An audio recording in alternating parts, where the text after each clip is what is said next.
सभी मसीही भाई बहनों को यीशु के नाम में शालोम, प्रेज द लॉर्ड, जय मसीह की। एक बार फिर से आप सभी का स्वागत है। हम अध्ययन कर रहे हैं कुरिन्थियों के नाम पौलुस प्रेरित की दूसरी पत्री का, और अब समय है कि हम उसके दूसरे अध्याय पहले वचन से आगे का अध्ययन करें। मेरे प्यारे भाई बहनों, यहाँ पहले वचन से लेकर जब हम चौथे वचन तक पढ़ते हैं तो ये वही बातें हैं जो हमने पहले अध्याय 24वें वचन में पढ़ी थी। उसी के आगे की कंटिन्यूटी में यहाँ पौलुस लिखते हैं, मैंने अपने मन में यही ठान लिया था कि फिर तुम्हारे पास उदास करने ना आऊं, क्योंकि यदि मैं तुम्हें उदास करूं तो मुझे आनंद देने वाला कौन होगा? केवल वही जिसको मैंने उदास किया। और मैंने यही बात तुम्हें इसलिए लिखी कि कहीं ऐसा ना हो कि मेरे आने पर जिनसे मुझे आनंद मिलना चाहिए था मैं उनसे उदास हूं, क्योंकि मुझे तुम सब पर इस बात का भरोसा है कि जो मेरा आनंद है वही तुम सबका भी है। बड़े क्लेश और मन के कष्ट से मैंने बहुत से आंसू बहा कर तुम्हें लिखा था, इसलिए नहीं कि तुम उदास हो, परंतु इसलिए कि तुम उस बड़े प्रेम को जान लो जो मुझे तुमसे है। मेरे प्यारे भाई बहनों, यहां पर पौलुस कहते हैं कि मैंने मन में यह ठान लिया था कि फिर मैं तुम्हारे पास ना आऊं, क्योंकि मैं अगर वहां पर आऊंगा तो फिर तुम इस बात से काफी उदास हो जाओगे। क्योंकि इस बात को हमने पहला कुरिन्थियों उसका चौथा अध्याय उसके 21वें वचन में पढ़ा था। पौलुस यहां लिखते हैं, तुम क्या चाहते हो? क्या मैं छड़ी लेकर तुम्हारे पास आऊं या प्रेम और नम्रता की आत्मा के साथ? तो यहां पर हम देखते हैं कि पौलुस ने वहां पहली पत्री में उन लोगों को काफी चीजों के लिए चेताया था, सावधान किया था और कहा था कि समय रहते अपने मन को फिरा लो।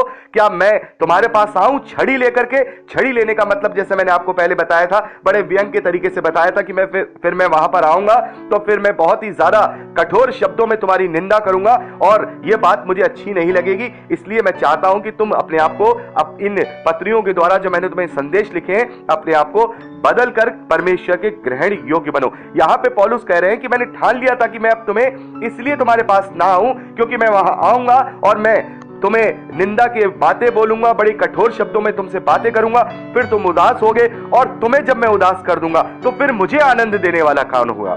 कितनी बड़ी बात पौलुस कह रहे हैं कि जो मेरे लोग हैं जिनके पास मैं सुसमाचार लेके जाता हूं, यदि वो उदास रहेंगे तो फिर मैं कैसे खुश हो सकता हूं? हालेलुया! ये कैसे, देखिए किस तरीके का चरित्र, किस तरीके का स्वभाव हमें पहली सदी की उस कलीसिया में प्रेरित लोगों का मिलता है, चेलों का मिलता है। जो लोगों को सुसमाचार सुना रहे हैं, उनका मन बदल रहे हैं, उनके ही प्रसन्नता में उनका आनंद है। यदि वो खुश नहीं है, यदि उन्हें कोई तकलीफ है, तो फिर वो उनके द्वारा खुद भी आनंदित नहीं है। तो पौलुस कह रहे हैं, यदि मुझे आनंद देने वाला कौन होगा यदि मैं तुम्हें उदास कर देता? अगर मैं आके तुम्हें कठोर शब्दों में तुमसे बातें करता, कठोर शब्दों में तुम्हें सारी बातें समझाता, तो फिर जब तुम उदास होते, तुम परेशान होते, तो मैं तुम्हें देखकर मैं भी उदास हो जाता, फिर मुझे कौन आनंद देता? पौलुस आगे कहते हैं, और मैंने यही बातें तुम्हें इसलिए लिखी, कहीं ऐसा ना हो कि मेरे आने पर जिनसे मुझे आनंद मिलना चाहिए था उनसे मैं उदास हूं।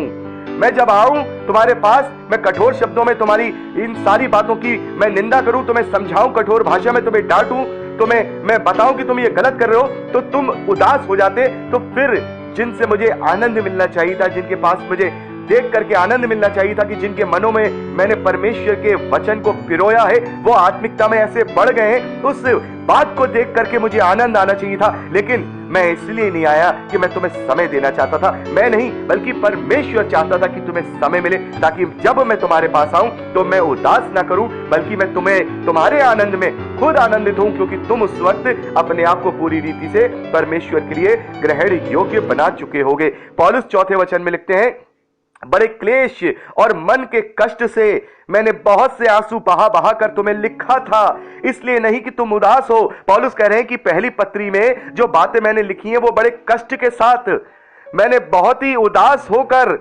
मैंने तुम्हें आंसू बहा करके उन्हें लिखा था। इसलिए नहीं कि तुम इन बातों को पढ़ के उदास हो जाओ और दूसरे लोगों के कहने में आकर मुझे ही बुरा कहने लगो, बल्कि मैंने इसलिए तुम्हें वो बातें लिखी थी कि तुम मेरे उस प्रेम को जान लो जो प्रेम मैं तुमसे करता हूं।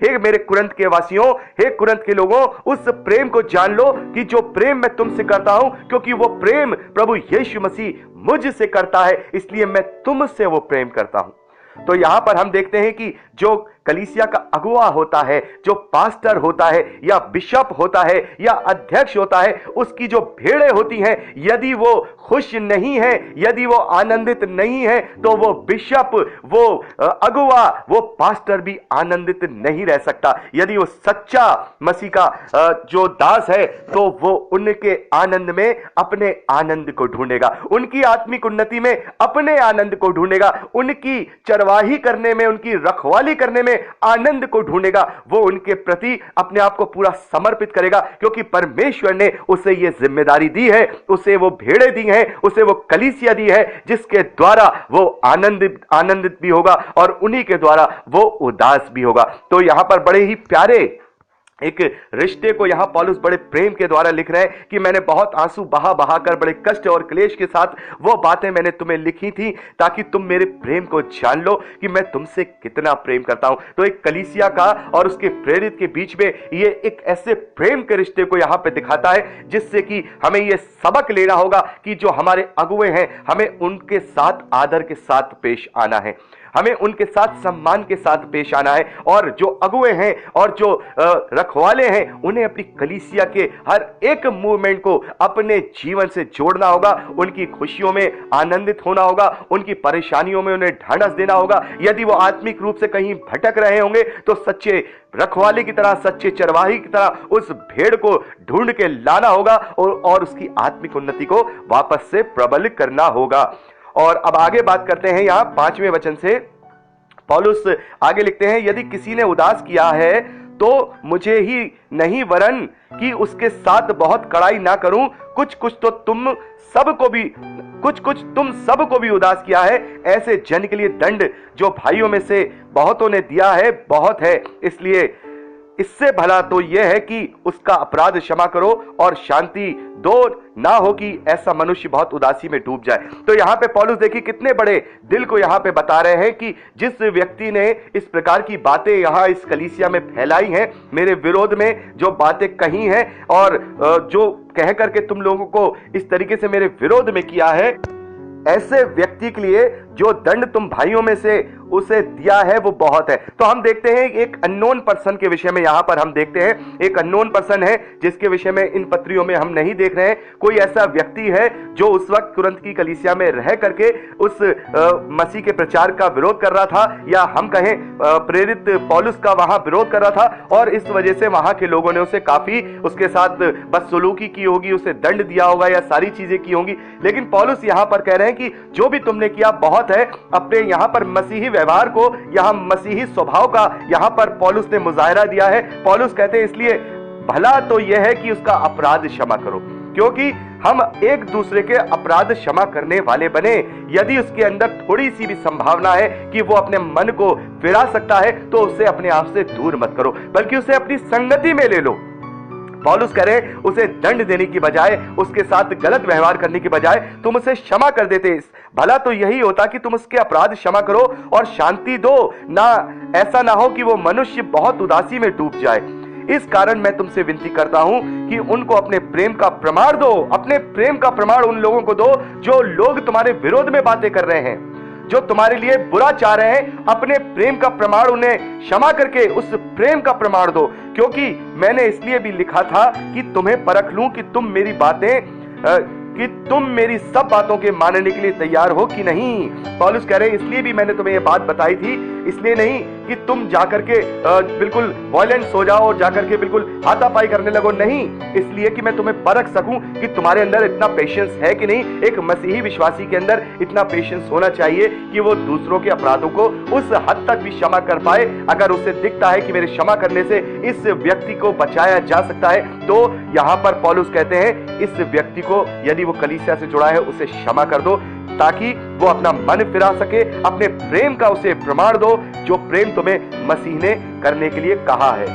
पौलुस आगे 10वें वचन में लिखते हैं, जिनका तुम कुछ क्षमा करते हो उसे मैं भी क्षमा करता हूं, क्योंकि मैंने भी जो कुछ क्षमा किया है, यदि किया हो तो तुम्हारे कारण मसीह की जगह में होकर क्षमा किया है, कि शैतान का हम पर दांव ना चले, क्योंकि हम उसकी युक्तियों से उसकी युक्तियों से अनजान नहीं है। तो पौलुस यहां वही शिक्षाएं जो हमें प्रभु यीशु मसीह ने दी हैं कि हमें अपने अपराधियों को क्षमा करना है, हमें अपने अपराधियों को क्षमा करके उनके साथ अच्छा व्यवहार करना है, उनके साथ पलटा नहीं लेना है। तो पौलुस यही वो शिक्षा यहां उस कुरिन्थ की कलीसिया में उस बात को दे रहे हैं कि जिसका तुम क्षमा करते हो उसे मैं भी क्षमा करता हूं, क्योंकि मैंने भी जो कुछ क्षमा किया यदि किया हो तो तुम्हारे कारण मसीह की जगह में होकर क्षमा किया है, कि शैतान का दाव हम पर ना चले। और ये शैतान जो है यही कलीसियाओं में इसी प्रकार की फूट लेकर के आता है।